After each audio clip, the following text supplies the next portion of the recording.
앞으로 마스크는 생산부터 분배까지 정부가 사실상 100% 관리하게 됩니다.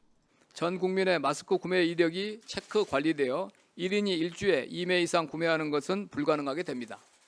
내일부터는 사상 처음으로 배급식 판매가 적용됩니다. 공짜로 나눠주는 게 아니라 소비자가 돈을 내고 마스크를 사지만 살 수 있는 양은 정부가 제한한다는 겁니다. 약국을 중심으로 판매하는 공적 마스크에만 적용됩니다. 다음 주부터는 자동차 오브제와 비슷한 방식으로 마스크 오브제를 시행합니다. 본인이 태어난 해에 따라 공적 마스크를 살 수 있는 요일이 정해집니다. 단 평일에 못 산 경우 주말엔 누구나 살 수 있습니다. 하지만 당장 마스크를 쉽게 구할 수 있는 건 아닙니다. 동일한 시간에 모든 약국에 똑같이 공급하는 것에는 마련 어려움이 있습니다. 상황에 따라 바로 구매를 못하는 경우도 발생할 수 있습니다. 시간이 지나야 상황이 나아질 거란 겁니다. JTBC 이주찬입니다. 네, 당장 내일부터 시행이 되기 때문에 현장에서 혼란을 피하시려면 미리 꼼꼼하게 알아두셔야 할 것 같습니다. 소비자생활팀 이세누리 기자와 함께 더 자세하게 설명을 해드리겠습니다. 이 기자, 일단 신분증을 챙겨야 하는 거죠? 그렇습니다. 한 사람이 2번, 3번 사는 걸 막기 위해서입니다. 예. 일단 내일은 약국에만 풉니다. 주민등록증이나 운전면허증, 여권 같은 공적인 신분증만 가능합니다. 학생증이나 사원증은 안 됩니다. 다만 여권이 없는 미성년자는 학생증과 함께 주민등록 등본을 가져가면 됩니다. 네, 어린 자녀나 몸이 불편한 가족을 대신해서 살 수도 있는 거죠? 그렇지는 않습니다. 본인이 직접 사는 게 원칙입니다. 예. 다만 부모를 비롯한 법적 보호자가 자녀와 같이 가서 보호자 신분증과 주민등록 등본을 보여주면 자녀 몫을 살 수 있습니다. 장애인은 대리인이 장애인 등록증을 가지고 오면 살 수 있습니다. 네, 그럼 부부끼리도 대신 사주는 건 안 되는 겁니까? 안 됩니다. 일단 본인이 원칙이기 때문에 각자 가서 사는 게 원칙입니다. 예, 그리고 또 하나가요. 두 장으로 묶이는 거면 사실상 마스크를 재활용해야 된다. 이 부분을 공식화한 것 아니겠습니까? 그렇습니다. 이틀 전에도 식약처가 사실 발표를 하긴 했습니다. 예. 재사용을 권고하긴 했는데요. 오염이 적은 지역에서 사용했고 또 환기를 잘 시킨 그런 마스크는 재사용이 가능하다고 식약처가 밝힌 바 있습니다. 네, 자동차 오브제처럼 마스크 오브제도 나왔는데 구체적으로 어떤 내용입니까? 예, 몇 시간씩 줄 서는 걸 막기 위한 대책입니다. 예. 이 자동차 번호판 끝자리에 맞추는 자동차 오브제와 비슷한 방식인데 다음 주 월요일부터 적용됩니다. 이 태어난 해의 끝자리 수가 기준입니다. 이 1996년생이면 월요일, 그리고 혹시 1962년생이 있으시다면 화요일에만 살 수 있는 시기입니다. 만약 평일에 못 산 경우에는 주말 아무 때나 살 수 있습니다. 부모와 어린 자녀가 함께 가는 경우엔 부모의 출생 연도와 맞는 요일에 가서 자녀 것까지 한꺼번에 살 수 있고요. 장애인은 대리인이 사더라도 장애인 본인이 태어난 해가 기준입니다. 네, 잠시만요. 자동차 오브제의 경우에는 해당된 요일에 차량 이용을 할 수가 없는 거잖아요. 그런데 이번엔 반대네요. 그러니까 5일 가운데 하루만 살 수가 있는 거고 만약에 이때 못 샀다면 주말을 이용해서 사야 된다 이 말인 건가요? 그렇습니다. 반대의 개념인데 예. 적용 원칙은 그 오브제를 따온 것과 같다고 볼 수 있습니다. 예, 알겠습니다. 한 사람이 일주일에 2장씩 살 수 있는데 내일부터 시행되면 일주일의 기준이 어떻게 되는 겁니까? 이번 주는 금, 토일만 남았지 않습니까? 예. 그래서 한 사람당 두 장씩 살 수 있도록 하고요. 다음 주부터는 월요일부터 일요일까지를 일주일로 계산합니다. 만약에 이번 주에 내가 2장을 안 샀다고 해서 다음 주에 더 살 수 있는 건 아니라는 점 꼭 기억하셔야겠습니다. 네, 그런데 일단 이 부분은 약국에서만 적용이 되는 거죠? 그렇습니다. 읍면 단위 우체국과 농협 하나로마트에서도 지금 공적 마스크를 팔고 있기는 한데요. 아직은 중복 판매를 걸을 수 있는 시스템이 없습니다. 일주일쯤 뒤에 시스템이 통합될 때까진 우체국과 농협에선 신분증 확인을 하지 않는 대신 한 사람이 한 장만 살 수 있습니다. 모든 지점에서 오전 9시 30분에 번호표를 미리 나눠주기로 했습니다. 네, 가격은 어떻게 됩니까? 일단 약국, 우체국, 농협 모두 1,500원 수준으로 통일하기로 이 정부가 밝혔습니다. 다만 당장 내일부터 적용될지는 좀 지켜봐야겠습니다. 예, 알겠습니다. 이세누리 기자였습니다. 지난 목요일 정부가 마스크 비상대책을 내놓은 뒤에 혼란과 불편을 호소하는 분들이 많았습니다. 특히 직접 줄 서서 사기 어려운 가족을 대신해서 구매하지 못하는 걸 놓고 여러 지적이 나왔죠. 아들과 어떻게 신분 사고? 근데 어머니 대리수령은 안 돼요. 성인은 대리수령이 안 되고요. 예, 정부가 시행을 하루 앞두고 오늘 보완책을 내놨습니다. 우선 고령자나 어린아이의 경우에는 가족이 대신 살 수 있게 됐는데요. 기동 이슈팀 오선민 기자와 하나씩 짚어보겠습니다.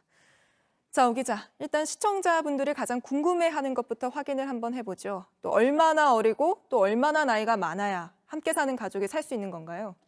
네, 먼저 대리구매 대상을 살펴보겠습니다. 2010년을 포함해 그 이후에 태어난 어린이와 1940년을 포함해 그 이전에 태어난 노인을 대신해서 마스크를 살 수 있습니다. 네. 네, 다만 대리구매를 할 경우에도 요일제를 지켜야 합니다. 예를 들어 2012년에 태어난 아이 8살이죠. 이 아이를 대신해서 1984년생 36살 부모가 마스크를 살 수 있는 겁니다.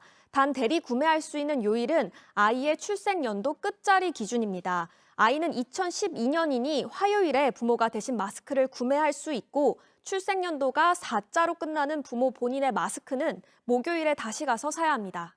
네, 아무래도 이 형평성 문제가 있기 때문에 구매는 대신할 수 있어도 한 번 줄 서서 여러 장 받아가는 건 맞겠다는 거군요. 그런데 만약에 나이 많은 부모님 모시고 살면서 또 어린 자녀들도 많은 경우에는 일주일에 그럼 몇 번씩이나 줄을 서야 되는 상황이 생길 수도 있는데 그게 힘들면 어떻게 해야 합니까? 네, 이렇게 여러 번 약국에 가기 힘들 경우엔 주말을 이용하면 됩니다. 주말엔 출생 연도와 상관없이 구매할 수 있기 때문입니다.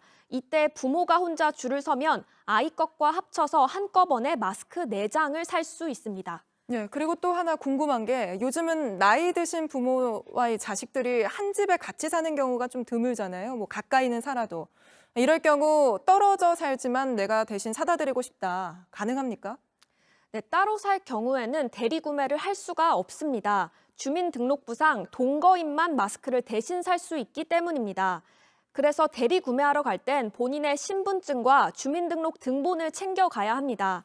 등본엔 본인과 본인이 대리 구매하는 대상이 함께 올라가 있어야 합니다. 네, 그리고 또 궁금한 게 마스크 사러 가도 다 팔렸다 혹은 아직 안 들어왔다 이런 경우가 많은데 도대체 몇 시쯤 가면 좀 살 수 있는 건가요? 네, 마스크 오부제가 시행돼도 마스크가 들어오는 시간은 일정하지 않습니다. 네. 대략 오전 70%, 낮 20%, 저녁 10% 확률로 들어온다고 하는데요. 판매처에선 정확히 알기 어렵습니다. 생산된 마스크는 인천의 물류센터에서 재포장해서 전국 판매처로 배송하는데 지역별로 배송 시간에 차이가 있을 수 있습니다. 예, 마스크 대책이 나왔을 때 이 기다림이 이젠 좀 끝날까 기대하는 분들 많으셨는데 내일부터는 줄이 좀 줄어들까요?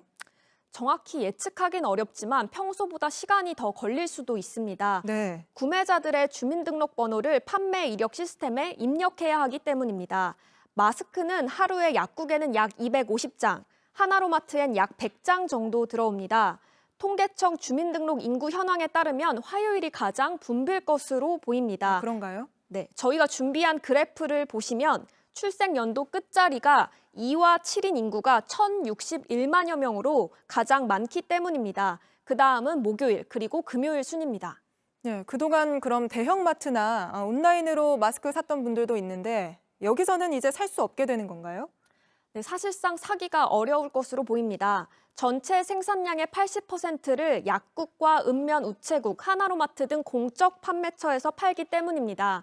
민간으로 공급되는 20%의 경우에도 하루 3,000장 이상 거래를 할 경우엔 정부에 신고해야 합니다. 네, 그럼 마지막으로 우리나라에 사는 외국인들도 많은데 외국인들은 어떻게 해야 합니까?